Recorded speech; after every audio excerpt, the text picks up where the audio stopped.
Well, hello, friends. Father Frank Pavone here, National Director of Priests for Life, bringing you my daily diary for the 31st of October and the 1st of November of 2022. So on Monday, the 31st, I started here in my office, going into the chapel, broadcasting, taping the Mass for broadcast later, and morning administrative call, staff briefing, the usual routine. And working at my desk in the morning and at different points of the day on various things with email and documentation, such as the upcoming workshop that Janet and I will be doing at the Heartbeat International Conference. It was just accepted for their spring conference. The election toolbox online for people using things just prior to the election now for social media. Approvals on various letters and emails going out to our list, staff hiring, more new positions, my note from the pastoral director to our Rachel's Vineyard and Silent No More teams across the country, our novena of prayer for the election, upcoming Radio Maria programs, and some special programs Janet is doing on adoption, getting together some materials for that. Work at my desk on things like that took place after the staff briefing, and then met up with some of our volunteers at 10 o'clock.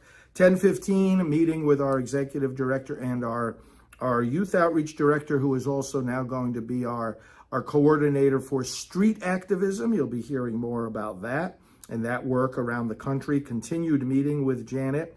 Then at 11 a.m., met with our social media coordinator, Rob, and we had to go over a lot of things on that. At noontime, I greeted our friend Abby Johnson, who was in remotely for an interview in our studio. Quick lunch at 1:15. I met with our executive manager, who also coordinates the regular meetings we have of pro-life leaders. So we were meeting about the 115 forum, as we call it. 2:30, I met with Mary, who's our correspondence associate. We're going over the way that she's answering various questions that come in from the public and making sure that she's got all the information she needs to answer these various questions. At 3 o'clock, I took part in a webcast together with Professor Robert George and Chuck Donovan and others in regard to the constitutional basis for Congress acting in regard to protecting the unborn. It was an important seminar for pro-life leaders. We had a good discussion. Continued at work at my desk and various other brief staff meetings as the work of the day progressed. Looked at the end of day updates from staff around 5:30, and then at 6 o'clock had my phone update from Mark, who's part of our administration. I did my daily walk as I was having that phone call, came back, had some dinner. 8 o'clock had a live broadcast in our studio of my Praying for America program. And then at 9 o'clock, another live broadcast of our pro-life prime time. That went until about 9:45, and then we were ready for the conclusion of the day. That was on the 31st.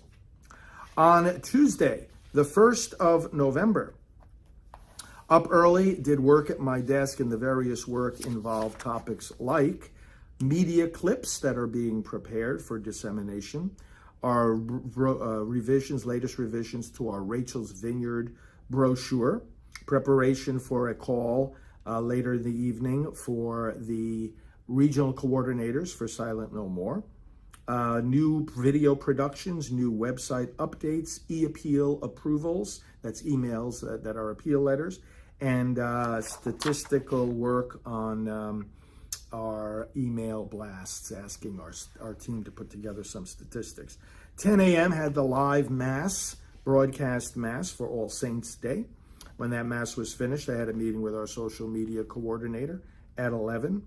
Had lunch, did some work at my desk, had a meeting at 2:30 with our executive manager, at 3 o'clock with our executive director, and with Jerry Horn, our senior vice president, a good update meeting with him. At 3:30, I was in the TV studio taping my Praying for America program that lasted until 4, at which point I had a scheduled phone call with our finance manager, and then was at my desk more work, and met with our correspondence associate again to review responses to inquiries that come in from the public. Meeting with our executive manager, got end of day updates from the staff. 6 o'clock phone call with Mark, one of our administrators, and did my daily walk as I was having that phone call, and had some dinner here in my office, and then at 8:30